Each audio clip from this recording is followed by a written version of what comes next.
hello everyone, and welcome to H360 Health Talk. Joining me today is Jack Mudge, the CEO of Advancing Opportunities, and Vanessa Lombardo, who is the Director of Assistive Technologies. They're here joining us today, and they're going to talk to us about their organization and how the state of New Jersey works with them and how they help individuals who are in need. So guys, thank you for joining me. Thank you for having us. Thank you for having us. So you're not new kids on the block. You've been around for a little while, I think since 1950, if Correct. I'm not mistaken.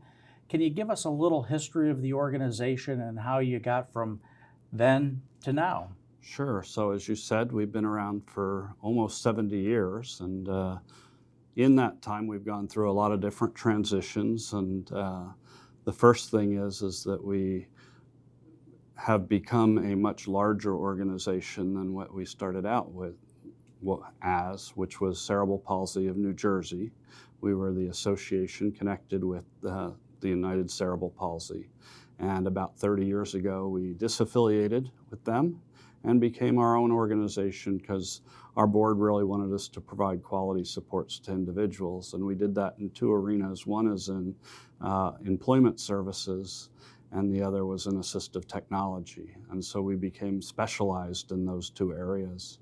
And that really took us to the place where we had built a lot of strength in what we do. And we changed our name about 10 years ago now to Advancing Opportunities, because we wanted to reflect that we service people with all types of disabilities, not just cerebral palsy. And so we changed our name, and then we also changed our organization a little bit. In the past 8 years, we started to do residential services, where we took on consumers from different state institutions as well as throughout the community to provide them with good quality living environments. And we do that in apartments as well as in supportive housing apartments.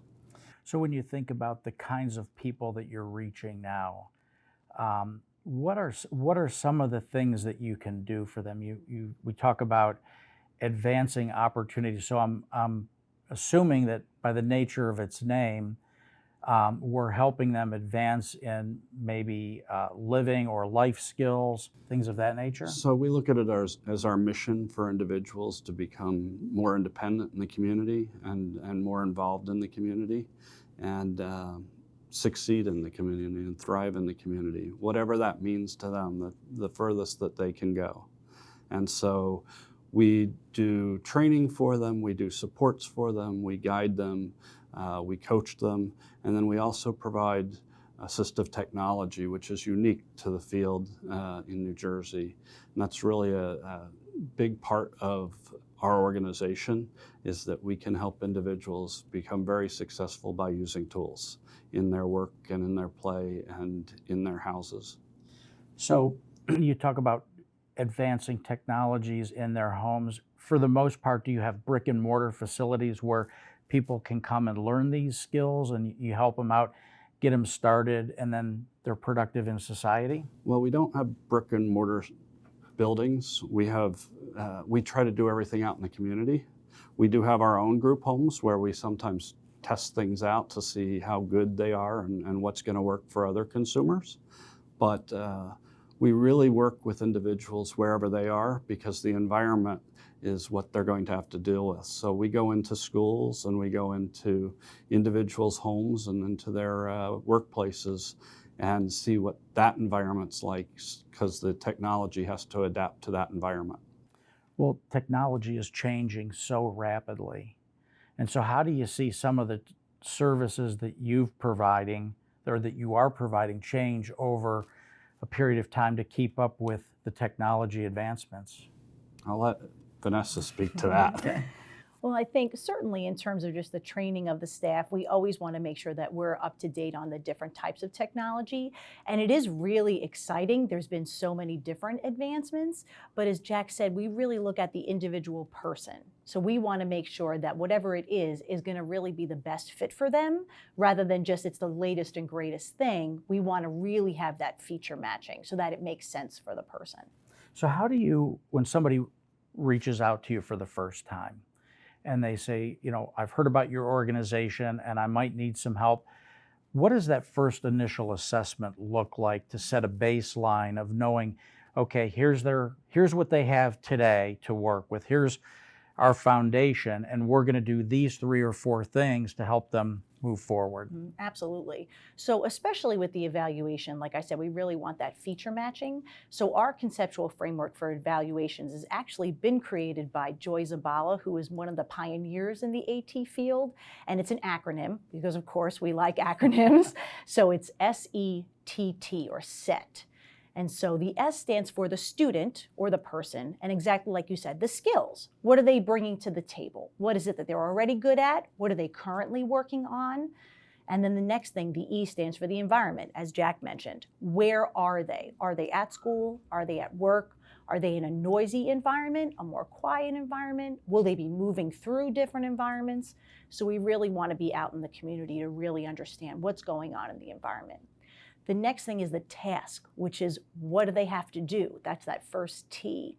Are they writing a sentence? Are they writing a 10-page paper? Are they writing a memo that's going to go out to their entire company? What are we talking about in terms of the actual task? And then the last thing is the tool. So based on all those other 3 steps, that informs really the last one in terms of what is the most appropriate tool based on those other 3 things.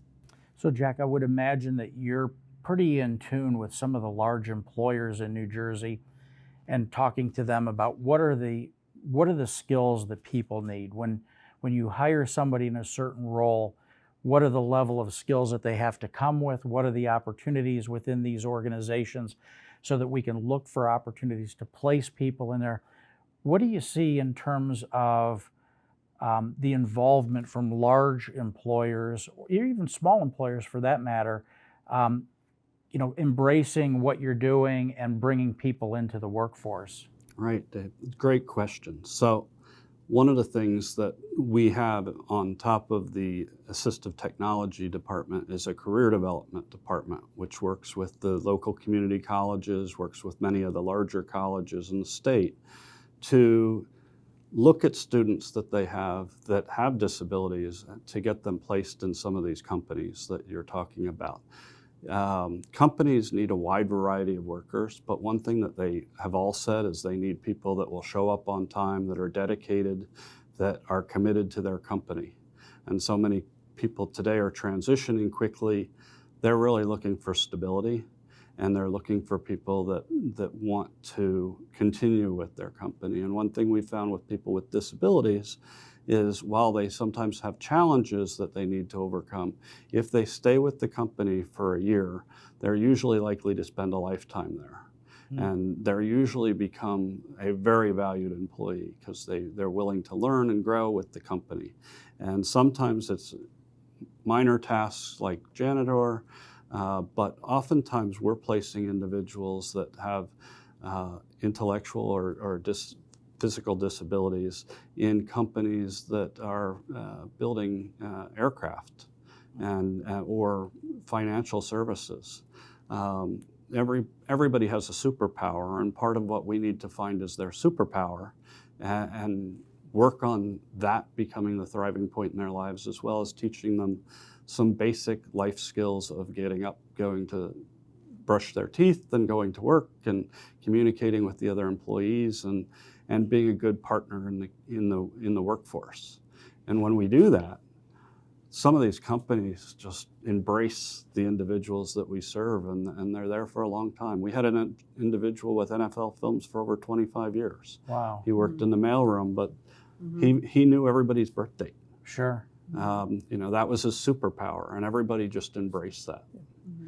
So when we use the word disability, a lot of people think of a lot of different things, right? Everything from a physical disability to maybe an emotional disability to a mental disability. How should we be thinking when we talk about people with disabilities? What does that encompass in your world? Okay, so 1 in 5 individuals has some type of disability, and some are seen and some are unseen.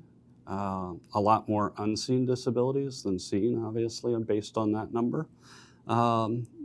I think that number is probably low. Everybody has challenges.